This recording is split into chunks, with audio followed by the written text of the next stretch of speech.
C'est bon. Donc, 19h02, alors bonsoir à tous. Bienvenue à cette séance régulière du 7 avril 2026. Donc, je procède officiellement à l'ouverture de la séance.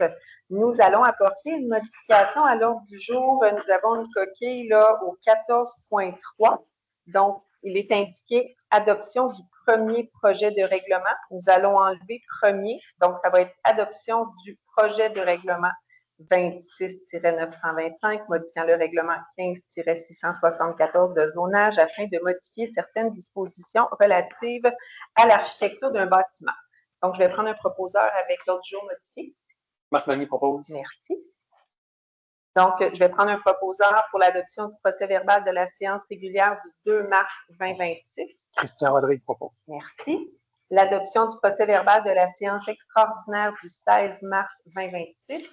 Anthony Drouin propose. Merci. Et enfin, un proposeur pour le procès-verbal de la séance extraordinaire du 30 mars 2026. Hugo Sanavant propose. Merci. Donc, retour sur la période de questions de la dernière séance.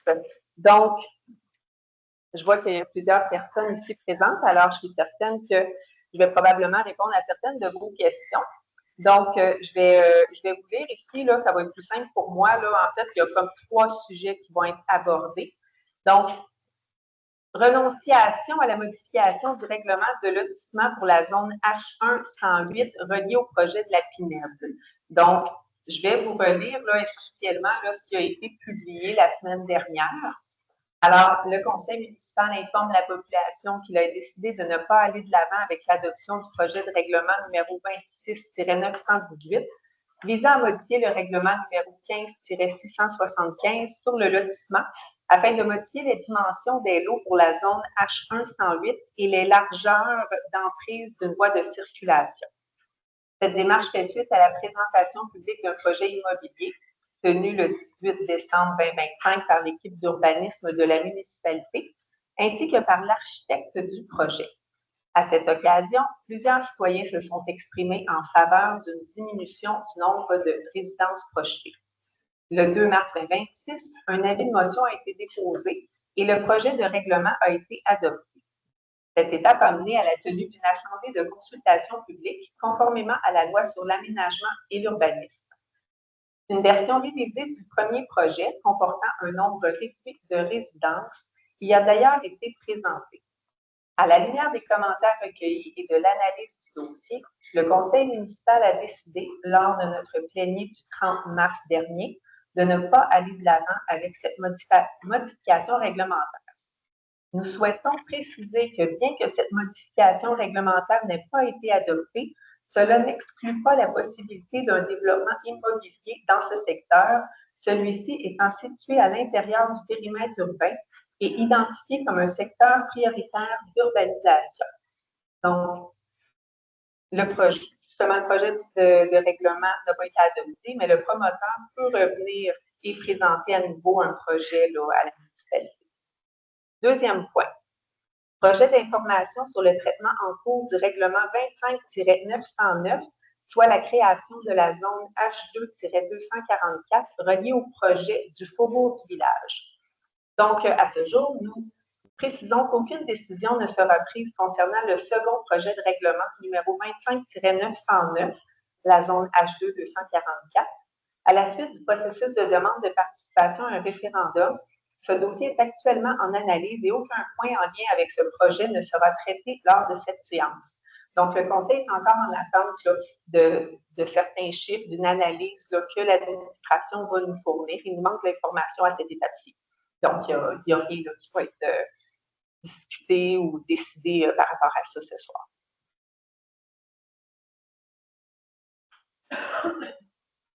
Et enfin, le retour sur le processus des dérogations mineures dans un contexte de refonte de plan d'urbanisme. Donc, nous souhaitions le prendre un moment ce soir pour faire un retour concernant les dérogations mineures, sujet qui a suscité des questions qui sont légitimes là, dans les dernières semaines. D'abord, il est important de rappeler que les dérogations mineures sont un outil prévu par la loi. Elles permettent, dans certaines situations bien précises, d'ajuster l'application des règlements d'urbanisme lorsque cela demeure mineur et conforme aux objectifs de notre plan d'urbanisme. Il ne s'agit pas d'un passe-droit, mais d'un mécanisme qui est encadré. Chaque demande suit un processus rigoureux, d'abord être analysée par l'administration municipale, puis présentée au comité consultatif d'urbanisme qui formule ensuite une recommandation. Par la suite, le conseil municipal prend la décision finale. Chaque dossier est étudié individuellement, donc cas par cas. Le conseil conserve en tout temps son pouvoir discrétionnaire et ne peut ni ne doit s'engager à accepter ou refuser d'avance certains types de demandes. Cela est essentiel pour assurer l'équité entre tous les citoyens. Donc, c'est une forme de mea culpa par rapport à ce qu'on avait avancé là, dans les dernières semaines. Dans le cadre de nos réflexions entourant la refonte à venir de notre plan de nos règlements d'urbanisme, le Conseil avait identifié certains éléments sur lesquels il s'était ouvert à accorder des dérogations. Donc, l'intention derrière cette approche était d'accompagner une transition vers une réglementation mieux adaptée à la réalité actuelle. Toutefois, après analyse, nous reconnaissons que cette façon de faire se situe dans la limite des objectifs pour lesquels les dérogations mineures ont été prévues. Les dérogations doivent demeurer des exceptions et non un moyen de pallier des règles qui devraient être vues en profondeur. C'est pourquoi le Conseil a choisi de se réajuster. Pour les éléments que nous jugeons pertinents de modifier, nous allons privilégier la voie appropriée, soit la modification de nos règlements d'urbanisme, et ça dans le cadre du processus de la refonte qui est déjà amorcé. Cette démarche sera faite de manière structurée et conforme aux mécanismes qui sont prévus par la loi. Donc, voilà pour mon retour sur les questions. Monsieur Ennis, vous, est-ce que vous avez quelque chose? Okay. Point 5, période de questions, il est présentement 19h09, donc pour une durée de 30 minutes. Si vous avez des questions, merci de lever le micro, vous présenter.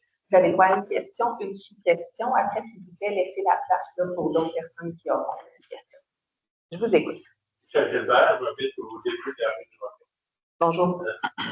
La semaine dernière, on a appris que le seul terrain vacant qui restait au coin de la rue Bérubé et du Rocher allait probablement entrer en construction au printemps.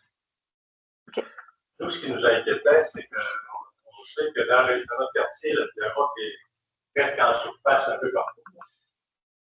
Par exemple, chez nous, sur mon bord arrière, il y a à peu près 4 pouces de terre partout.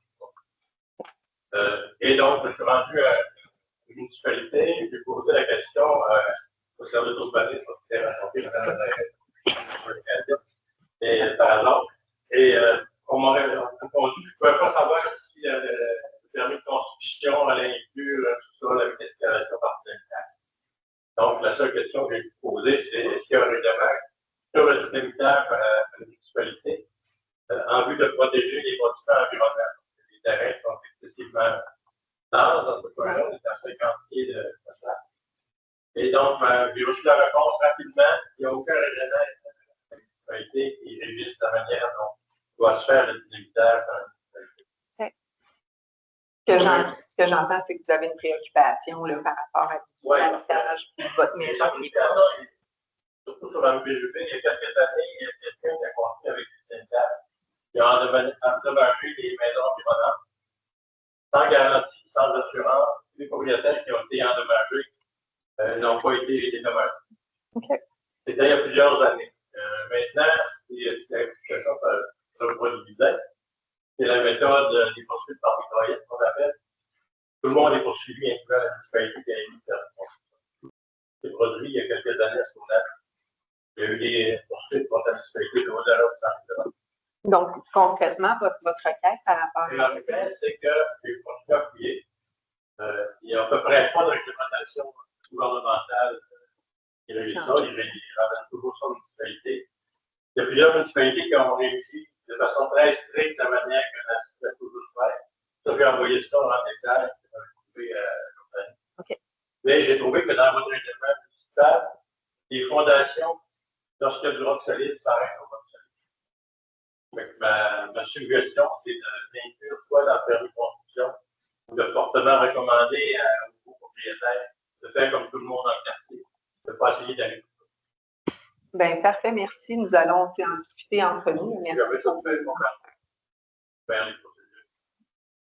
Très bien, monsieur, merci. Je m'appelle Julie et j'habite dans la partie de la ville de Campbell. J'ai compris que vous n'abordiez pas la question ce soir du projet de règlement de 25-909. Sauf que justement, si un référendum doit être tenu, je pense que mon conseil se pourrait être intéressant. Mon opinion va peut-être pouvoir vous aider. J'espère que peut-être, vous faire réfléchir d'autres personnes à ce sujet-là aussi. Est-ce que c'est une question, Madame Oui, j'ai une Blondeau? question. OK. Tout à fait. Alors, entre Lévis-Gillard et Laurentides-Julien, c'est une distance d'environ 1,5 km. On compte moins de 100 habitations dans ce secteur, à peu près moins de 100 habitations. Dans le bien nommé faubourg du village, qui s'appelle la HE 254, donc sur la rue de Beaumont-Touchet, qui deviendrait une seule partie, finalement, on va doubler. Hey, ça marche plus, ça parle pas comme ça. Donc, super, comment ça que ça ne fonctionne pas? Ça fonctionne, ça. On vous entend bien. Bon, j'espère qu'il y a des gens qui se regardent. Donc, on va doubler à peu près, on va avoir 100 à 120 habitations d'après ce qui est prévu. Ça veut donc dire que c'est deux fois le nombre d'habitations qu'il y a actuellement. Oui, ça va rester là dans le fond. Alors, on fait attention avec la création de la zone H2-244. Ça fait donc plus de le nombre d'habitations dans cette zone. Donc, c'est n'importe, je pense, d'inclure les résidents de la portion comprise entre les deux Gillard et Laurentides-Julien. C'est sûr que je dis minimalement parce que les autres personnes qui vivent elles aussi avoir des impacts dans leur vie quotidienne et la qualité de vie dans leur environnement affecté. C'est trippant. La qualité de vie en sera environnement affecté, n'est-ce pas, aussi? Ainsi, peut-on espérer que si un référendum devait être tenu, on comptera plus que la poignée des résidents des rues de Beaumont et Touchet dans les personnes qui pourront donner leur opinion dans ce référendum-là. Parce que c'est sûr que si on a 20 habitations qui peuvent donner leur opinion sur quelque chose qui va affecter une grande partie de la population, on parle de au moins 100 habitations dans l'agglomération aussi, je trouve ça un petit peu injuste. Voilà, c'est ma question. Merci. Ça, je vais la passer à Mme Duclos parce que c'est régi par une loi, alors je ne la connais pas la réponse à cette question-là. Honnêtement, c'est une bonne question parce que nous aussi, on est justement l'analyse dont Mme la mairesse parlait, c'était de voir ça. Les prochaines étapes sur une ouverture de registre, ça sera à quelles personnes, quelles zones. Donc, en ce moment-là, je ne pourrais pas vous dire la bonne réponse parce que je ne veux pas me mettre les pieds dans les plats, vous comprendrez. Mais suivant toutes les options qu'on va apporter au conseil, assurément, on pourra répondre plus adéquatement à votre question, mais je l'ai bien noté. Parfait. Je sais qu'en cas de la Pinède, les gens se sont soulevés contre la présentation. On peut changer. Il y a beaucoup de nouveaux développements. Je sais que là-bas, la concentration est plus importante. Donc, c'est pour ça que je me dis, s'il y a 20 maisons dans ce secteur-là, c'est bien peu pour vous déterminer. Si on peut changer? Pas marché. C'est pas la qualité, celui-là. C'est ça, c'est qu'en fait, s'il y a la personne qui peuvent émettre leur opinion sur quelque chose qui va avoir un impact sur beaucoup de monde, je pense que ça serait bien que beaucoup de monde soit initiative parce que ça va vraiment pour la qualité de vie, pour le développement, pour le boulot, pour les parts de développement, pour tout ça. Alors voilà, c'était mon message. Est-ce que je vous redonne le micro, M. Vous allez pouvoir le passer au monsieur derrière. Faites juste replacer le micro comme il faut parce que pour les écoutes en ligne, là, le petit micro est ici. Oui, c'est ça, peut-être fermé. Il est fermé, le petit. Pas de question. C'est une période de questions, M. Desrochers. Je comprends, c'est un Desrochers. Alors, moi. Mais M. Desrochers, est-ce que vous avez une question? Parce que c'est vraiment une période de questions. Je comprends, c'est parce qu'il n'y a pas de plage pour une publicité. Fait que là, j'ai cherché une plage. On va trouver le ça. Non, je n'ai pas de question. Le comité citoyen, permettez-moi de prendre 2 minutes, tient à exprimer ses sincères remerciements à Mme la maire, aux membres du conseil municipal et à l'ensemble des citoyens qui ont pris part au processus de consultation entourant la proposition de modification du règlement 26-917. On vous remercie d'avoir été écoutés. Nous saluons l'écoute attentive du conseil et la décision des élus de tenir compte des préoccupations exprimées par la population. Ce geste d'ouverture démontre une volonté réelle de bâtir l'ensemble des projets de développement harmonieux, respectueux du milieu de vie et des valeurs de notre communauté. On peut chialer souvent. Il y a des choses qui vont bien, on veut le dire. Alors, bravo. Dans cet esprit de collaboration, nous suggérons qu'un comité de liaison formé de citoyens intéressés puissent participer à un dialogue transparent et constructif avec les instances municipales et les promoteurs d'actifs. Maintenant, dans une continuité aussi, vous vous rappelez, ici, j'avais demandé une consultation, on a fait, ça a permis de, je crois, harmoniser avec les citoyens et dégager un projet qui devrait s'arriver plus avec que les gens recherchent et on espère le promoteur et la ville. Que ça soit gagnant-gagnant. C'est pas d'autre chose à dire. Merci,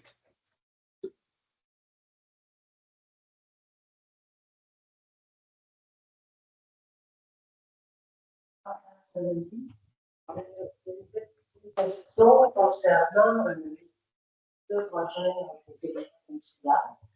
Moi, j'ai pu participer au webinaire, présenter les résultats du sondage et des ateliers collaboratifs. Puis, j'avais gardé une information intéressante pour moi.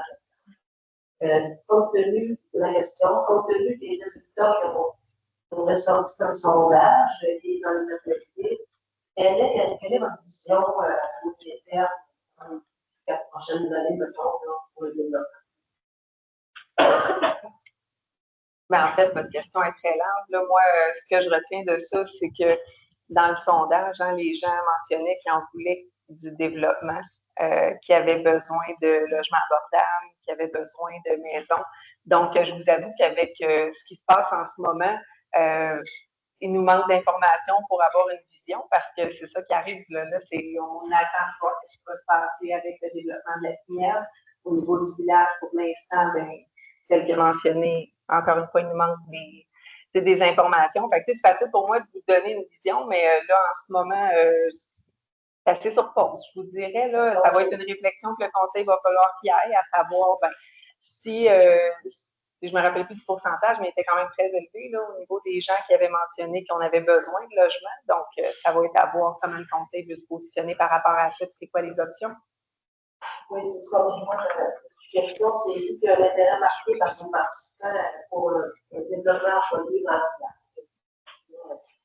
c'est quand même des éléments qui sont liés là-dessus pour répondre à nos besoins des familles qui changent pour un nouvel village aussi. Est-ce que vous êtes en mesure de prioriser ces genres de développement? Ben, en fait, c'était l'objectif que le conseil avait avec c'est l'objectif que le conseil a, parce que là, il n'y a pas rien encore, mais au niveau du village, c'était ça qu'on souhaitait ultimement qu'il se passe. Donc, vous avez un sondage pour faire réfléchir, prendre position. Ben, comme je vous dis, à cet étape-ci, il nous manque trop d'infos pour savoir, est-ce que ça va être faisable, la permutation? Est-ce que le conseil va décider d'aller de l'avant? Est-ce que, là, en ce moment, concernant le registre, est-ce qu'on va décider d'aller à la deuxième étape? Est-ce qu'on va se rendre à un référendum? Vous comprenez, il y a comme trop de variables inconnues à l'heure actuelle. Et si c'est pas ce projet-là, c'est pas on sait de quoi leur pour créer quelque chose dans le village. Merci. Merci. Bonsoir. Mon nom est Christian. Bonsoir. Et je me suis impliquée avec le comité pour un fonds objectif écologique de la situation de la municipalité. La question, c'est ceci. Avec notre recherche, j'ai découvert, peut-être qu'il y a un comité qui s'appelle le CCE, Comité consultatif environnemental à la municipalité. Cependant, ce que j'ai découvert, c'est qu'il a l'air d'être très inactif parce qu'il y a des noms que j'ai vus, je pense qu'il n'y a pas rien qui se passe. À quoi ça coûte de ce CCE-là au sein de la municipalité? En fait, ce comité-là a été monté là, pour toute la politique, en fait, là, sur l'environnement qu'on a fait dans les 2 dernières années. Puis, effectivement, là, c'était à cette étape-ci, ben, on était rendu là, à adopter ce plan-là. Mais là, vous comprenez, on est en mars, avril déjà. Tu sais, ça fait 4 mois là, que le nouveau conseil est en place, donc ça n'a pas été priorisé actuellement là, dans toutes les étapes, mais ça fait partie. Donc, tu sais, pour répondre à votre question, le CCE était en place pour, quand on consultait finalement là, pour la création. Mais une fois que le plan est fait, bien, le comité avait plus lieu d'être. Parce que ce qu'il y avait un c'est que il y avait une commande à la vie, c'est que ça avait été proposé à l'été dernier, dont on n'a pas accès. Parce qu'il n'est pas encore adopté, Mme Crête. C'est ça, il n'est pas encore adopté par le nouveau conseil. Puis le nouveau conseil n'a pas eu le temps de s'asseoir, de le regarder, de voir si qu'est-ce qu'il veut adopter dans tout ça, dans ce rapport-là, qu'est-ce qui est viable de faire aussi, parce qu'on sait que peu importe ce qu'on va décider de mettre en place, il va falloir avoir les moyens de nos ambitions. Alors là, c'est tout ça là, que le nouveau conseil va devoir se pencher dessus. Là. Et est-ce que ce rapport-là va inclure une participation des citoyens à la vie de son contenu? Ben, cette étape-ci, ça a déjà été fait. Tu sais, ça a déjà été fait. Le CCE, c'était ça. C'est les citoyens qui ont le sondage. Il y a eu le sondage aussi, merci, c'est ça. C'est tout le processus a été fait. Là. On est comme dans la dernière étape, si vous voulez. C'est juste qu'à cause des élections, à cause du changement, à cause des circonstances, c'est pas un dossier en ce moment là, qui a été traité encore. Là. Mais qui a pu voir ce rapport? Le comité. Le comité, mais le conseil, comme je vous le répète, ça va être le conseil qui va se pencher dessus, qui va en prendre connaissance, qui va voir le travail qui a été fait, puis qui va déterminer, avant de l'adopter, ben, quelles sont les mesures à mettre en place. Donc, ça a été fait. Non. D'accord. Merci. Merci. Bon.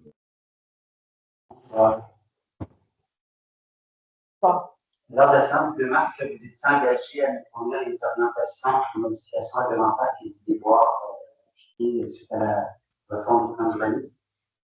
Vous avez envoyé des courriels, je n'ai aucune réponse. Est-ce que vous avez entrepris ces orientations-là qui étaient? Ben, il me semble que je ne m'étais pas engagée publiquement à faire ça, mais ceux qui vont changer, vous allez les voir dans les changements réglementaires, là, M. Moreau, qui vont être traités là, également. Là.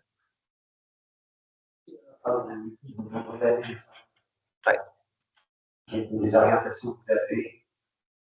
En fait, ceux qu'on a décidé de faire, ben, comme je l'ai mentionné tantôt, on va les passer dans le processus réglementaire. C'est ça. Ben, elles vont l'être publiques. Elles vont l'être.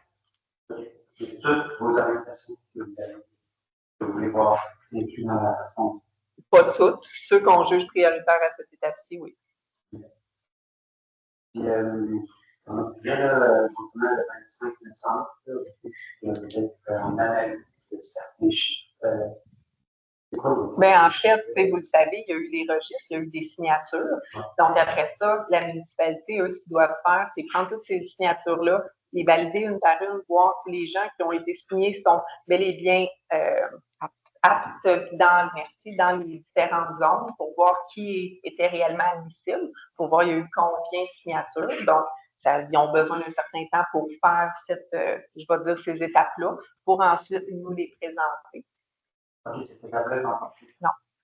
Donc, on ne savait pas encore si vous avez. Non, on ne le sait pas encore.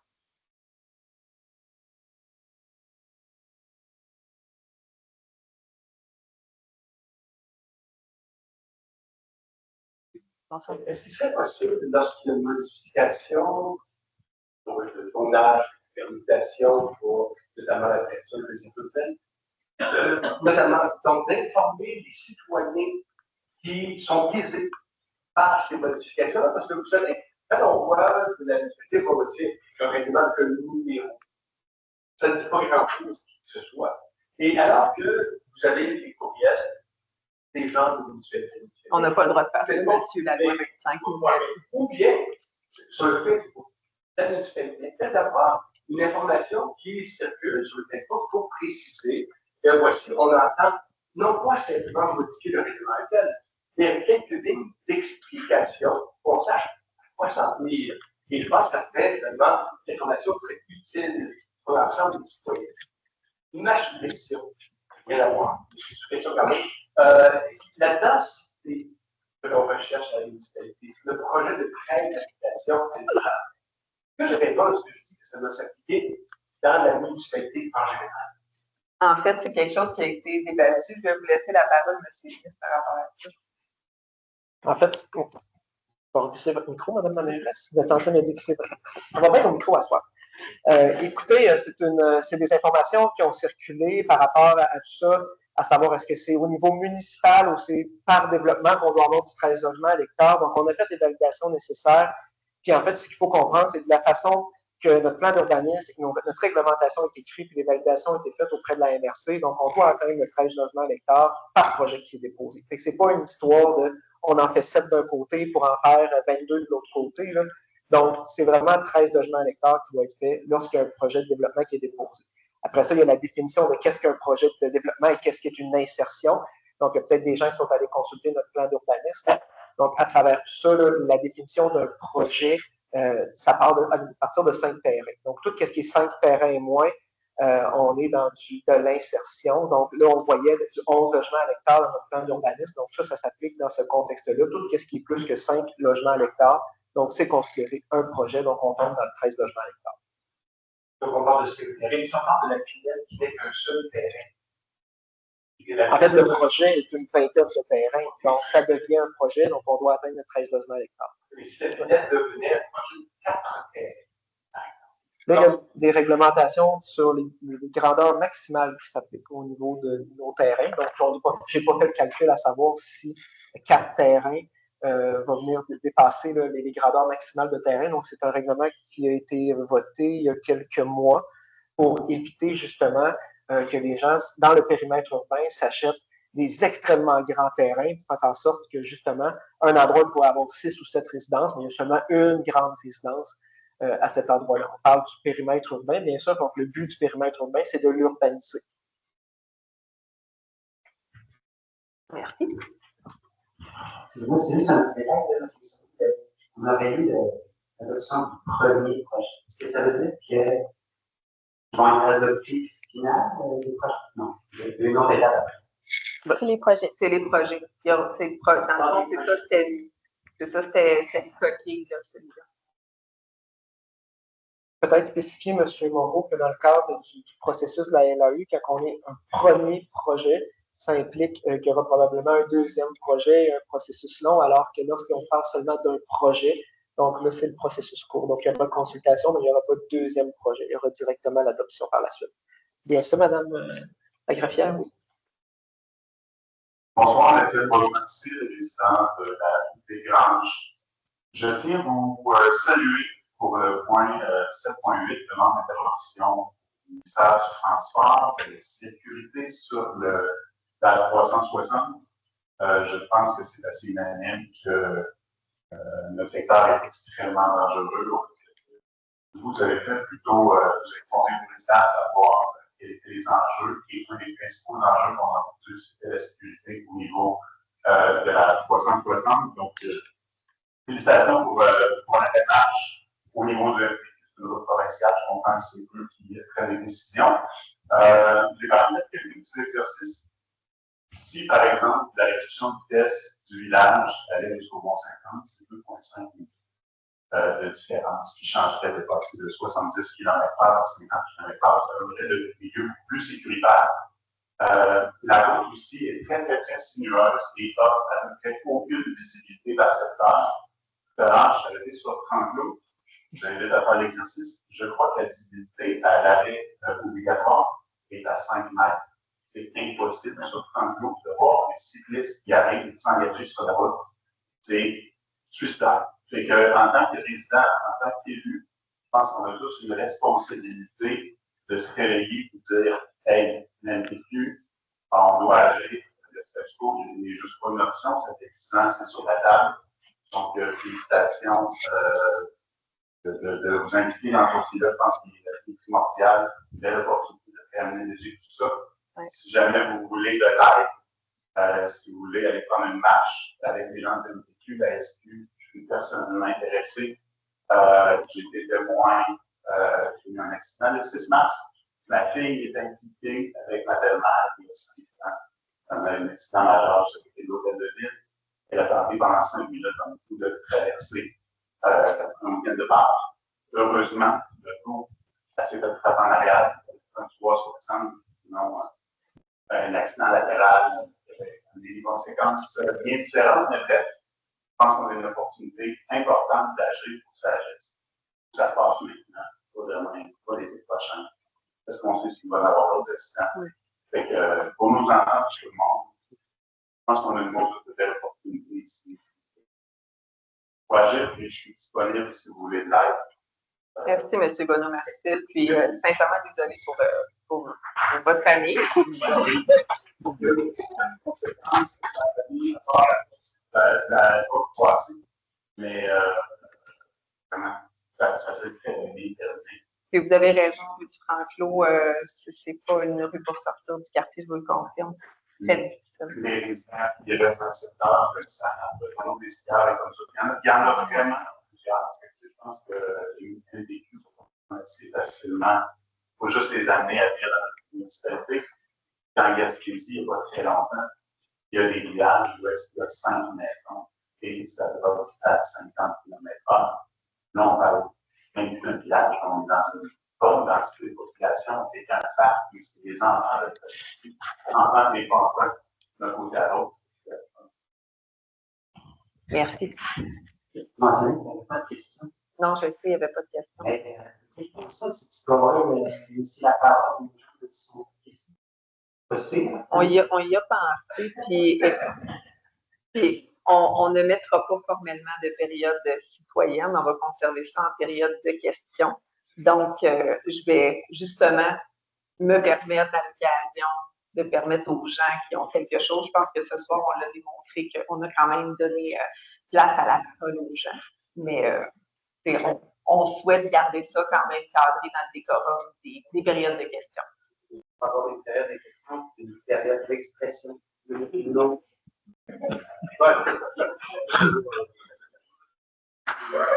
On finit notre demi-heure. Juste pour ça, parce que M. Olty, vous avez aussi évalué l'Est du village avec le ministère du Transport. Il y avait des personnes qui disaient que la circulation des travailleurs le matin, 5 heures. Je vous en avais parlé un petit peu, ça va être peut-être fort en fait de la moyenne. En fait. Mais là, vous allez. Je me permets de prendre le micro à Mme la mairesse. Ce qu'on demande là, présentement, c'est d'agir jusqu'à la rue du Sommet. Donc, nous avons, je ne veux pas dire nous sommes propriétaires, mais le MTQ nous a recédé la rue, la responsabilité de l'avenue Royale à partir de la rue du Sommet. Donc, ça, on va se pencher dans un deuxième temps sur la portion village, comment le conseil veut, sous la recommandation de l'administration, bien sûr, comment le conseil veut aborder ça à court terme, à moyen terme et à long terme. Donc, si on va aller jouer dans les infrastructures, c'est une autre chose. Si on veut agir sur des vitesses, sur du marquage, sur des éléments qui vont venir, des éléments physiques qui peuvent venir stopper la vitesse, ça, c'est une autre chose.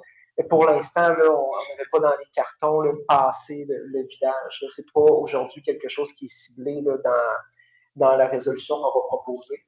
Je laisse Mme la mairesse prendre le relais. C'est ça, ben, c'est exactement ça. C'est considérant que le MTQ, justement, sont propriétaires jusqu'à rue du Sommet, vous comprenez? Puis, c'est ça. C'est ça, exactement. Fait que ben, c'est quelque chose là, qui est, comme M. Ennis l'a mentionné, là, qui est prévu, là, qu'on s'assoit justement et qu'on regarde là, au niveau du village, là, qu'est-ce qui peut être fait. Puis, merci. Donc, il nous reste 3 minutes pour la période de questions. Ce sera bien court parce que je voulais remercier monsieur qui va me faire remarquer que monsieur n'avait pas posé de questions. Puis moi, on va tout de suite quand j'ai commencé à parler tantôt pour poser ma question. Alors, je vous remercie beaucoup pour votre compréhension. Prochaine fois. Merci. Alors, vous avez raison, la prochaine fois, je ne vais pas manquer de lui demander s'il y a une question. C'est ce que j'ai omis de faire. Vous avez raison. Est-ce que je peux vous aider à participer à la rencontre? Moi, j'avais pris dans votre question, vous vouliez qu'on regarde aux 50 km/h. C'est comme ça que je l'avais perçu. Ça peut être. Donc, très bien. Alors, nous allons continuer avec notre ordre du jour. Non, pardon, excusez-moi, je ne vous avais pas vu. Ça venait pas Juste venir, s'il vous plaît, juste pour la caméra. Oui, Sylvain Jean, président de l'Agence passé de l'âge, mais nous, c'est un peu un cauchemar. Donc, je me demande si vous allez faire presser une douzaine d'équipes pour enlever le marquage de lignes pointillées, puis avoir l'affichage pour conscientiser les gens à ralentir et à faire attention aux gens qui essaient de rentrer chez eux le soir ou le matin pour sortir de leur entrée. Parce que c'est vraiment dangereux. Puis ce serait important que la municipalité pense pas juste au village, mais à l'ensemble de la population de Saint-Denis. Oui, tout à fait. Merci. Tout à fait, merci pour votre commentaire. Donc, allons-y avec le point 6. Adoption du paiement des dépenses. Donc, le conseil municipal autorise le paiement des dépenses du mois de mars 2026 tel que présenté au conseil. Le directeur général et trésorier certifie que des crédits sont disponibles pour procéder au paiement. Je prends le proposeur. Simon Rodin propose. Merci. Point 7, dossier en administration. 7.1, approbation du budget révisé 2026 de l'Office municipal de l'habitation, OMH, de la Côte-de-Beaupré en date du 4 mars 2026. Que le conseil municipal approuve le budget révisé du 4 mars 2026 de l'Office municipal de l'habitation de la Côte-de-Beaupré pour l'établissement situé à Saint-Péréol-les-Neiges. Ce budget prévoit des revenus de 68 578 $ et des dépenses de 91 858 $ pour un déficit de 23 280 $. La contribution de la municipalité est à la hauteur de 10 du déficit, soit 2 328 $. Je vais prendre le proposeur. Christian Rodrigue propose. Merci. 7.2, augmentation de la marge de crédit. Que le conseil municipal autorise la présentation à la Caisse des jardins de la Côte-de-Beaupré d'une demande visant à augmenter de 750 000 $ la marge de crédit actuelle en vigueur afin de la porter à 2 millions. Que le conseil municipal autorise la mairesse Mélanie Royer-Couture et le directeur général et trésorier Éric Ennis à signer le contrat afférent à cette demande. Je vais prendre le proposeur. Denis Drouin propose. Merci. 7.3, modification de la représentation juridique. Que le conseil municipal autorise le transfert de l'ensemble des dossiers juridiques de la municipalité de Saint-Péréol-les-Neiges à la firme GBV Avocats. Que le conseil municipal consente à retenir les services de cette nouvelle firme et à lui confier la représentation ainsi que le suivi de tous les dossiers juridiques municipaux. Que la direction générale soit autorisée à entreprendre toute démarche nécessaire afin d'assurer un transfert complet, ordonné et conforme aux règles professionnelles. Je vais prendre le proposeur. Marc Magny propose. Merci. 7.4, embauche équipe opérationnelle du camp de jour 2026. Que la municipalité procède à l'embauche du personnel pour l'édition 2026 du camp de jour au poste énuméré ci-après, sous réserve de la signature du contrat par chaque candidat. Donc, coordonnatrice du camp de jour, Mégane Pichette, responsable des interventions et des accompagnateurs, Emma Gosselin, mentor à l'animation, Héloïse Saint-Don, animateur et accompagnateur du camp de jour, Alice Boisvert, Mathilde Caron, Raphaël Charland, Alexia Couillard, Géraldine Deshaies, Jeanne Desjardins, Hubert Grimard, Rosalie Labrec, Rosemée Marchand, Maëlie Martineau, Élodie Petitclerc, Clara Piché, Laurie Piché, Timothée Quentin, Maïka Véraud, Laurie Piose, Camille Leblond, Charles Bilodeau, Amélie Ross, Manuel Philippe Dancause, Léane Raté et Arnaud Lavoie-Fluet. Je sens que Mme la mairesse a besoin d'une petite gorgée d'eau, donc je vais y aller. Donc, responsable du camp vélo, Éric Chouinard. Animateur camp vélo, Albert Garret. Émiane Chouinard. Éloi Maxime Royer. Henri Boisvert. Sylvain Renaud. Saskia Sullivan et Léo Marcil. Responsable de l'option vélo, Xavier Roy. Moniteur de l'option vélo, Félix Martineau, Elliot Lemire, Samy Kircher, Olivier Bélanger, Maxime Bergeron, William Lafleur, Eva Sanson, Olivier Giroux, Alex Bélanger, Noémie Poisson, Rosalie Poisson, Charlotte Béranger et Laura Saindon. Donc, je m'excuse pour tous ceux que j'ai débaptisés lors de la lecture de leur nom. C'est secret, ça. Que l'embauche est conditionnelle. Que l'embauche est conditionnelle au résultat de la vérification des antécédents judiciaires en cours et du respect des formations obligatoires prévues en mai et juin 2026. Je vais prendre un proposeur. Leclerc propose. Merci, M. Leclerc. 7.5, lettre d'entente, changement de libellé d'un poste. Que le conseil municipal autorise Mélanie Royer-Couture, mairesse, et Éric Ennis, directeur général et trésorier, à signer la lettre d'entente avec le syndicat des employés municipaux de la Côte-de-Beaupré, CSN, concernant le changement du libellé de poste d'inspecteur en bâtiment à inspecteur à l'urbanisme et à l'environnement. Je vais prendre un proposeur. Simon Rodet propose. Merci. 7.6, lettre d'entente, création d'un nouveau poste. Que le conseil municipal autorise Mélanie Royer-Couture, mairesse, et Éric Ennis, directeur général et trésorier, à signer la lettre d'entente avec le syndicat des employés municipaux de la Côte-de-Beaupré, CSN, concernant la création d'un nouveau poste de journalier à la collecte des matières résiduelles. À noter que ce n'est pas une nouvelle embauche. En fait, c'est à l'interne. Donc, je vais prendre un proposeur. Anthony Drouin propose. Merci. 7.7. Organigramme municipal, structure organisationnelle 2026. Que le conseil municipal adopte la nouvelle structure organisationnelle de la municipalité de Saint-Féréol-les-Neiges pour l'année 2026 telle que présentée.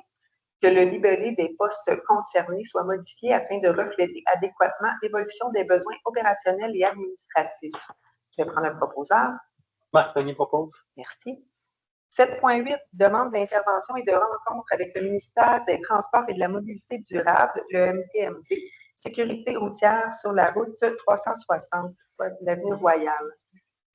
Donc, considérant que la route 360, sous la responsabilité du ministère des Transports et de la Mobilité durable, constitue un axe routier structurant et fortement fréquenté sur le territoire municipal, considérant que le tronçon situé entre le pont Antoine-Bélanger et la rue du Sommet présente plusieurs enjeux de sécurité routière soulevés par les citoyens, considérant que la visibilité aux intersections de certaines rues transversales, notamment la rue Franquelot, la rue du Boisé, le vallon du Skieur, la rue du Rocher, la rue de Coubertin, est jugée déficiente et préoccupante, considérant que la limite de vitesse actuelle de 70 km/h soulève des inquiétudes quant à la sécurité des usagers, particulièrement dans un contexte de cohabitation accrue avec les cyclistes en raison du développement de la route verte en bordure de cet axe, considérant que le conseil municipal de Saint-Féréol-les-Neiges accueille favorablement l'annonce du MTMD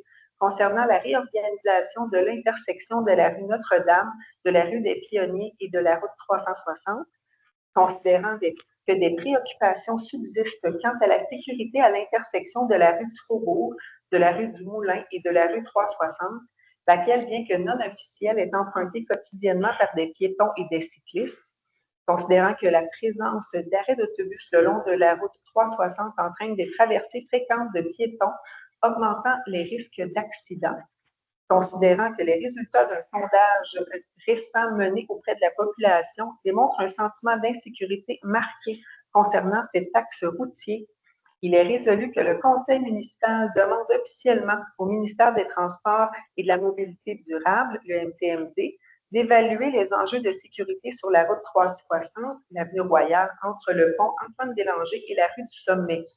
Que cette évaluation porte notamment sur la visibilité aux intersections des rues transversales, la limite de vitesse en vigueur, la sécurité des déplacements actifs, piétons et cyclistes, incluant l'intégration de la route verte, la sécurisation des intersections non officielles mais utilisées régulièrement.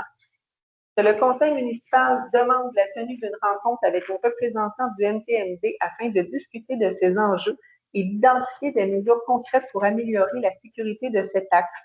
que les résultats du sondage citoyen soient transmis au MTMD afin d'appuyer cette démarche. Je vais prendre le proposeur. Hugo Saint-Laurent propose. Merci. Dossier en travaux publics 8.1, réparation du camion 12 roues. Que le conseil municipal autorise la réparation du camion 12 roues pour un montant maximal de 40 000 $ plus les taxes applicables.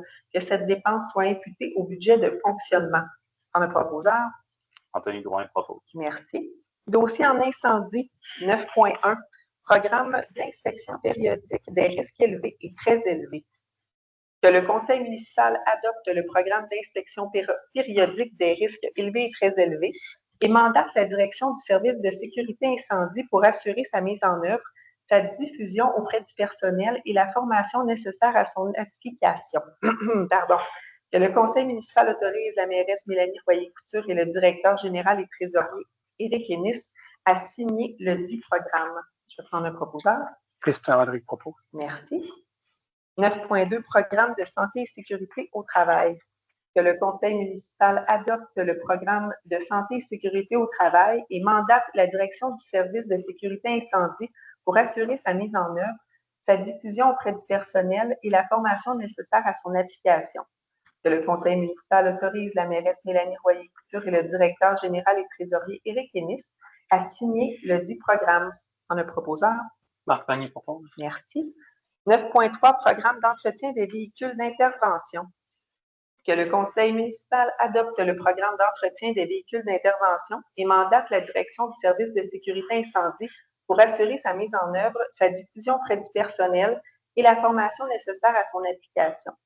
Que le conseil municipal autorise la mairesse Mélanie Royer-Couture et le directeur général et trésorier Éric Ennis à signer le dit programme. En le proposeur. Simon Ronet propose. Merci. Et enfin, 9.4, programme d'entretien et vérification des poteaux incendies et des points d'eau. Il est résolu que le conseil municipal adopte le programme d'entretien et vérification des poteaux incendies et points d'eau et mandate la direction du service de sécurité incendie pour assurer sa mise en œuvre, sa diffusion auprès du personnel et la formation nécessaire à son application. Que le conseil municipal autorise la mairesse Mélanie Royer-Couture et le directeur général et trésorier Éric Ennis à signer le dit programme. En un proposeur. Anthony Drouin propose. Merci. Point 10, dossier en loisirs. 10.1, aide financière à un organisme, le club de marche Côte-de-Beaupré. Que le conseil municipal autorise l'octroi d'une aide financière de 600 $ au club de marche de la Côte-de-Beaupré afin de contribuer aux atteintes des objectifs d'accessibilité et des services de qualité offerts aux membres et à la population de la Côte-de-Beaupré. En un proposeur. Hugo Saint-Laurent propose. Merci. 10.2. Aide... Ça a été nommé 600 $. Pas de faute. Aide financière à un organisme, les Tordus. Que le conseil municipal autorise l'octroi d'une aide financière de 500 $ au groupe de vélos de montagne féminin Tordus afin de soutenir leur mission visant à faire rayonner la pratique du vélo de montagne chez les femmes. En un proposeur. Claude Leclerc propose. Merci. 10.3. Donc, M. Crotté, vous vous retirez, c'est ce que je comprends. Oui. Donc, aide financière à un événement, Crankworks 2026. Que le conseil municipal autorise l'octroi d'une aide financière de 10 000 $ à Crankworks Mont-Saint-Anne pour son événement qui se tiendra du 3 au 7 septembre 2026. Je vais prendre un proposeur. Hugo Saint-Laurent propose. Merci. Je vais revenir à M. Roté. C'est trop long? Oui.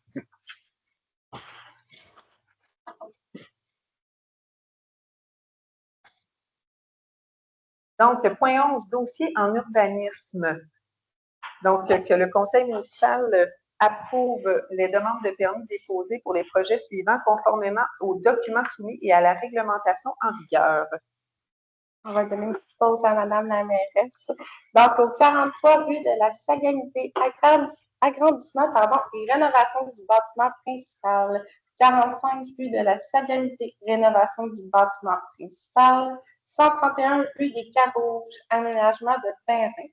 24 rue de Coubertin, agrandissement de bâtiment principal. 227 et 229 rue des Myrtilles, construction de bâtiments principaux.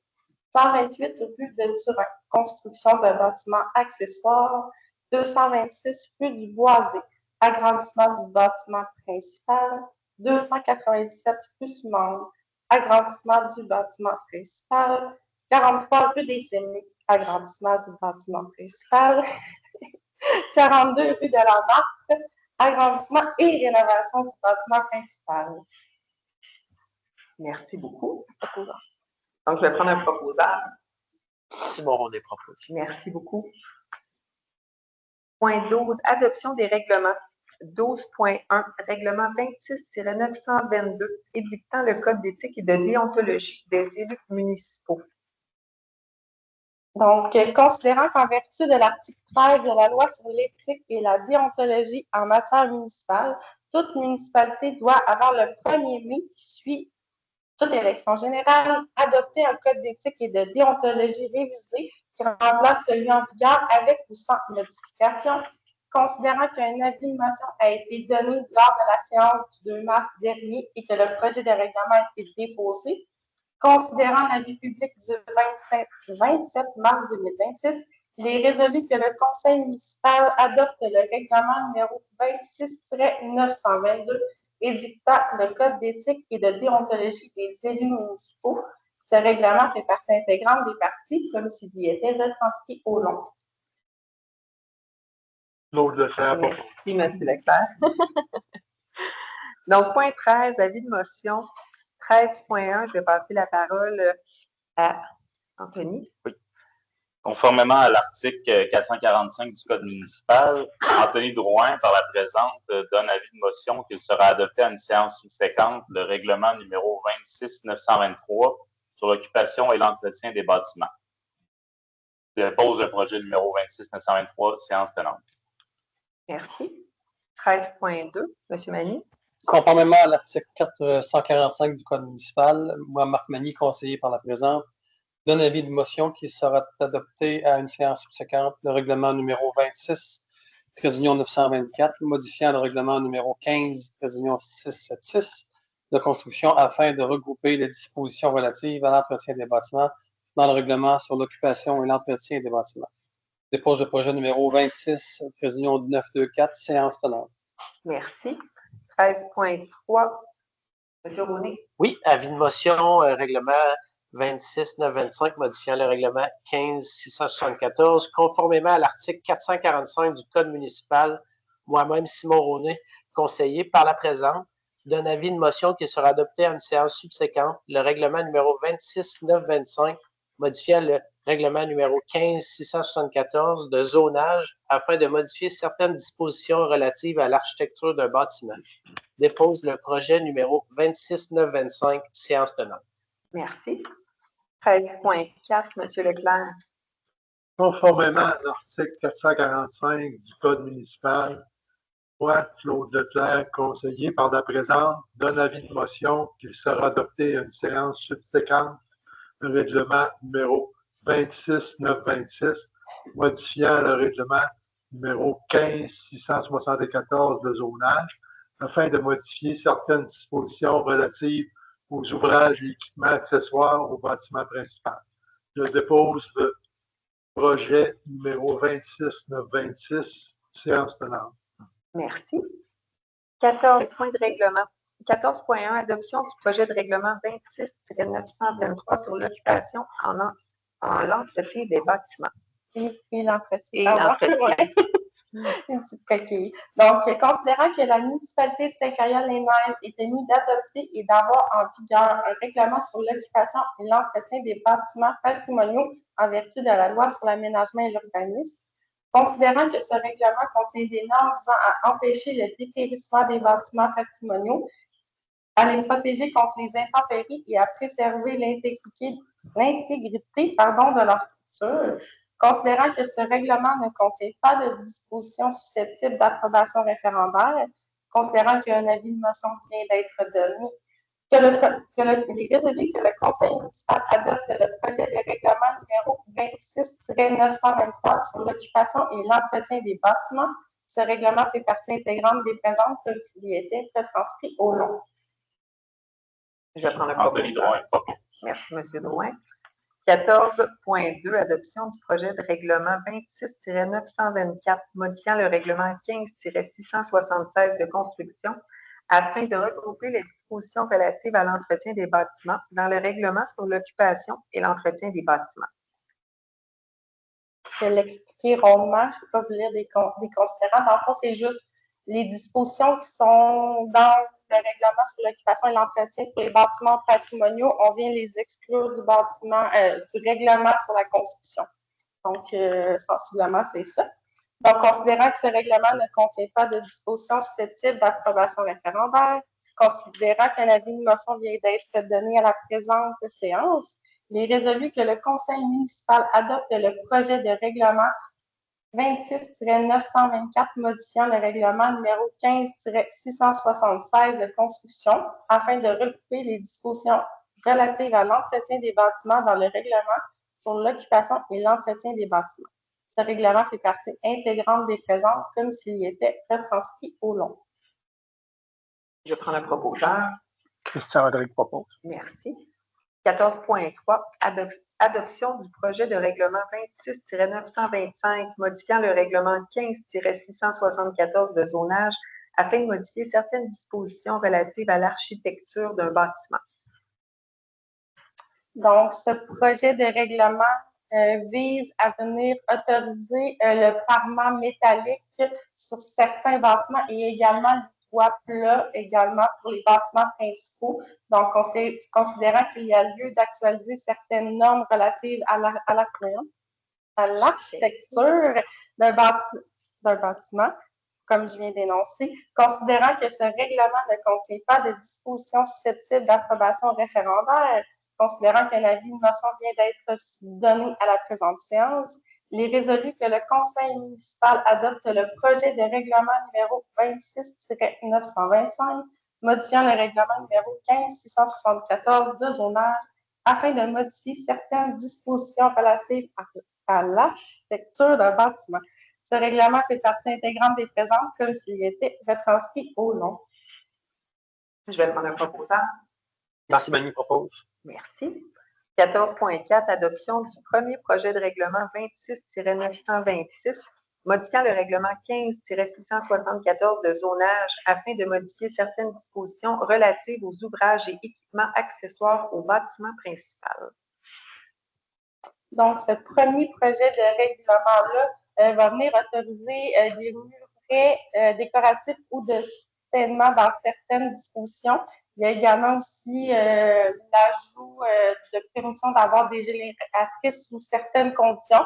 Donc, tout va être édicté dans le premier projet de règlement qui va être disponible demain matin très tôt. Donc, considérant qu'il y a lieu d'actualiser certaines normes relatives aux aménagements de construction et équipements accessoires au bâtiment principal, considérant que ce règlement contient des dispositions susceptibles d'approbation référendaire, considérant qu'un avis de motion a été donné pendant cette séance, il est résolu que le Conseil municipal adopte le premier projet de règlement numéro 26-926, modifiant le règlement numéro 15-674 de zonage afin de modifier certaines dispositions relatives aux ouvrages et équipements accessoires au bâtiment principal. Ce règlement fait partie intégrante des présentes comme s'il y était retranscrit au long. Merci. Je vais prendre le proposeur.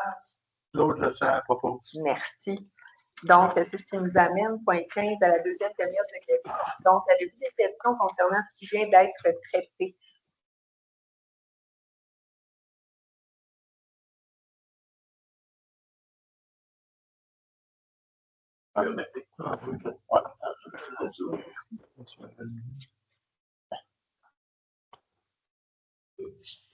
Concernant votre rencontre avec le ministère du Sport, que vous avez des questions, faites une tentative avec le ministère du Transport sur combien d'années. Puis là, moi, je me demande, c'est quelle est votre stratégie d'approche avec le sport?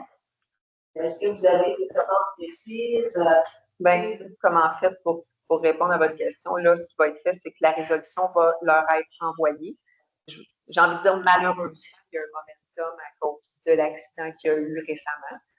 Comme vous le savez, peut-être, ils ont annoncé en fait qu'ils feraient là, la réfection là, en face de la rue Notre-Dame, là, comme mentionné dans notre résolution. Donc, là, c'est pas moi personnellement qui a des contacts avec eux, là, ça doit être plus M. Cloutier, là, puis ça doit être plus. C'est moi. Bon, M. Ennis, fait que M. Ennis va pouvoir prendre la suite par rapport à ça, va pouvoir bonifier. Fait à quelle fréquence, ça, je ne peux pas vous dire, mais assurément qu'on a des contacts avec eux. Là. Je vais laisser M. Ennis commencer par rapport à ça. C'est quoi la base d'attaque pour appliquer la nous dire, bon, Ben, en fait, là, on va leur envoyer, on va s'attendre à avoir un retour de leur part. Si on n'en a pas, ben là, on va pousser par rapport à ça.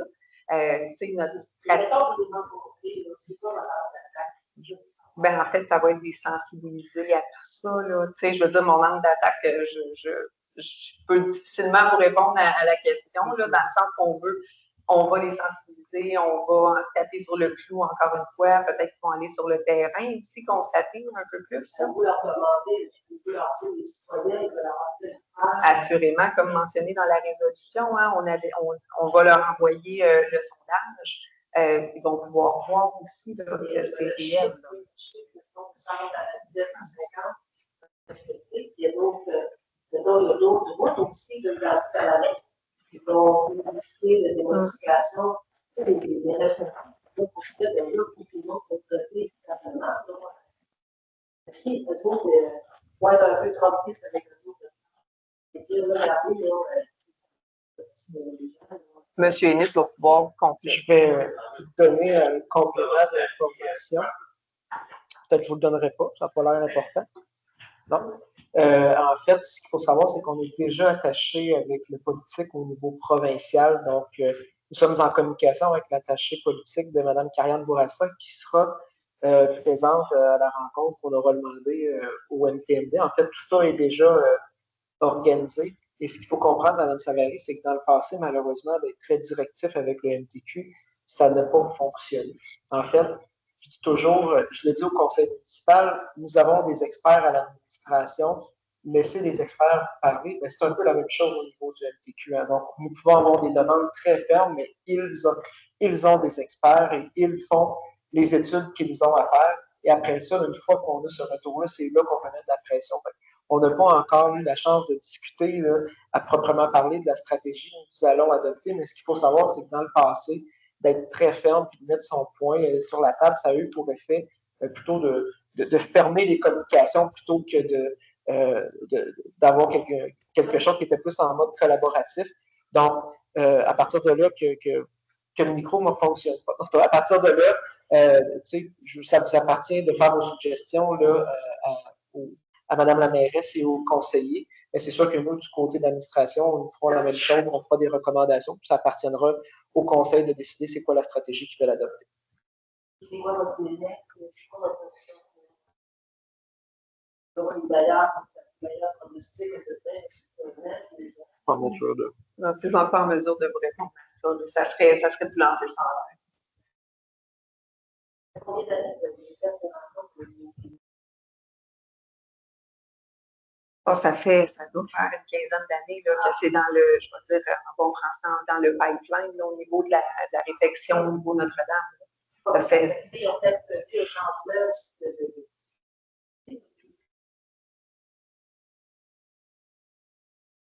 Mais assurément, ça nous tient à cœur et assurément, on va suivre ça de près.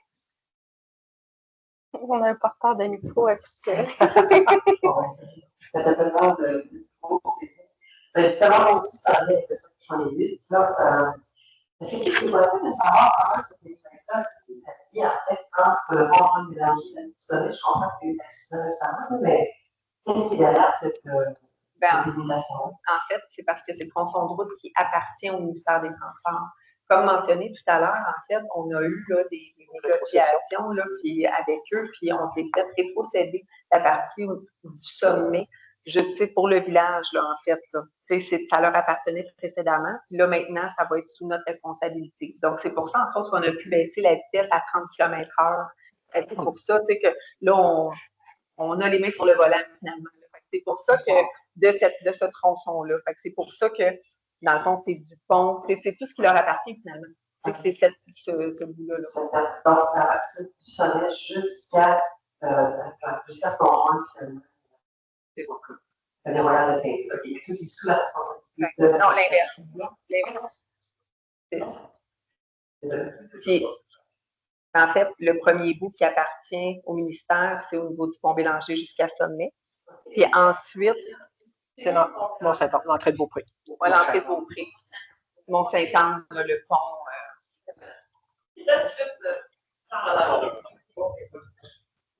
Est-ce que c'est plus clair pour vous? La délimitation, la responsabilité, c'est la personne. Passer le village, il faudrait que je fasse des validations. Je n'ai pas l'information présentement. C'est bon. J'avais une autre question.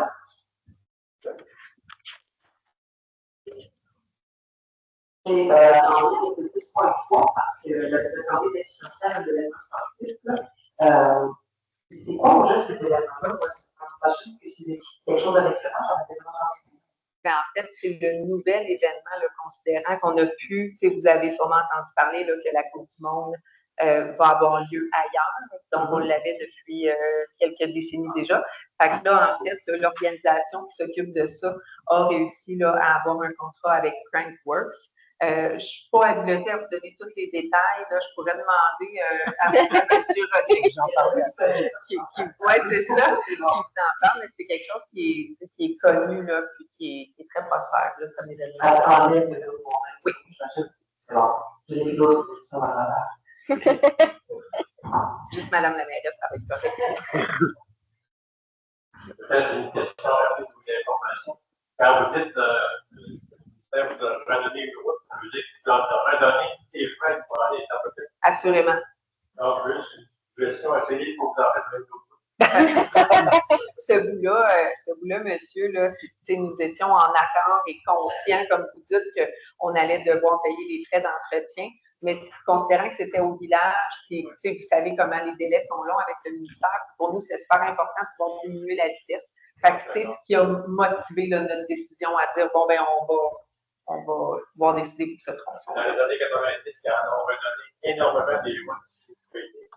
On est capable d'en donner. C'est ça. Oui, madame. Bonjour, André. La traverse des tonnes qui a eu au coin de. Qui est là, le lot de marché. Est-ce que c'est vous qui l'avez mis ou c'est le ministère des Transports? Et donc, Je peux répondre à la question. C'est nous qui avons, avec l'accord du ministère, qui avons fait des installations. Je ne le dirai pas trop fort parce qu'on est enregistré. On a fait des petits ajouts de part et d'autre qui n'étaient pas nécessairement approuvés par le MTQ, mais qui ont été quand même appréciés des gens pour offrir de la visibilité le plus loin possible.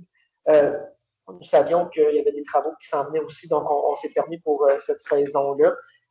Comme Mme la mairesse le mentionnait tout à l'heure, il y aura des travaux majeurs qui seront faits à cette intersection-là. Donc, les voies de contournement pour tourner à droite, pour reprendre, seront complètement retirées. Donc, ça sera des voies simples de chaque côté avec une traverse là, qui sera un peu comme au village, là, quand on paye sur le bouton, qui sera éliminée. Donc, c'est des interventions qui seront faites là, au courant de l'année 2026. Je n'ai pas nécessairement la date. Seulement, je m'attends à ce que ce soit pas plus à l'automne, la phase du MTQ, mais c'est ce qui s'en vient de notre côté, là, devant le marché du Faubourg. OK, donc, un peu plus sécuritaire. Ma deuxième question, ou ma sous-question, en hiver, est-ce qu'il y a des affiches qui indiquent l'indication de la traverse des tonnes?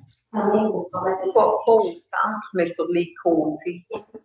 Mais j'ai envie de vous dire, excusez-moi, monsieur, j'ai envie de vous dire aussi que, considérant que c'est tellement large que notre œil ne voit pas jusque-là, c'est pour ça qu'elle n'est pas, entre autres, sécuritaire, cette traversée, que le ministère a décidé de la réduire. Plaisir. Est-ce que nous avons d'autres questions en lien avec ce qui vient d'être traité? Non, très bien. Alors, information des membres du conseil. Donc, on peut commencer par vous, M. Leclerc, si vous voulez. Vous n'aviez pas rien. Vous n'avez rien. Donc, M. Drouin. Ouais. Moi, c'est concernant le ménage de printemps puis le les grosses vidanges, là, je sais pas comment les appeler, les encombrants. Ça va avoir lieu le lundi 27 avril pour l'ouest de Saint-Ariol, donc du Saint-Julien jusqu'à l'ouest, excluant Laurent-Saint-Julien, qui est considéré dans l'est, et lundi le 4 mai pour ce qui est dans l'est de Saint-Ariol. Mettez sur le bord du chemin. Merci. Monsieur Magny? Oui, bien sûr. Un petit retour sur les activités du mois de mars. L'activité, en fait, sur la biblio-verte du 27 mars dernier, ça fut un très grand succès. Pardon? 21 mars. 21 mars. 21 mars. Ça fut un grand succès. Toutefois, il y a encore des graines de la semence disponibles à la bibliothèque. Alors, si vous êtes intéressés pour les nouveaux plans à la maison, c'est encore le temps d'aller vous procurer de nouvelles semences à la bibliothèque. Et un bon livre. Ah, aussi en même temps, oui, effectivement. Sur comment planter une semence. Vous aviez deuxième point sur... Ben oui. Prochain CCU, comité consultatif d'urbanisme le 21 avril, et la date butoir pour déposer vos projets est le 14 avril. Merci. Oui, moi, je vais vous parler des inscriptions pour le camp de jour qui sont ouvertes présentement. Il y a déjà des semaines de complète, donc si vous voulez inscrire vos enfants, c'est le temps de le faire. Merci. Pour ma part, je vous annonce le retour pour une 3e édition du Festérable. C'est au centre multifonctionnel de Sainte-Anne. De Beaupré. De Beaupré. Samedi, le 11 avril à 13h, il va y avoir de la soupe au pois, de la tire d'érable, des microbrasseries locales pour les parents adultes. Et puis, l'entrée est gratuite pour tous. Merci. Monsieur Salavant? Oui, c'est concernant la réouverture. Notez qu'il y aura la réouverture de l'écocentre lundi, pas lundi, mais le 1er mai qui vient, et c'est toujours situé au garage municipal. C'est un vendredi. Écocentre, vendredi, le 1er mai, réouverture de l'écocentre. Merci. En terminant, je vous annonce la prochaine séance du Conseil qui aura lieu lundi, le 4 mai. Alors, d'ici là, je vous souhaite un très bon mois. Merci beaucoup de votre présence et je procède officiellement à la fermeture de la séance. Je vais avoir besoin d'un proposeur.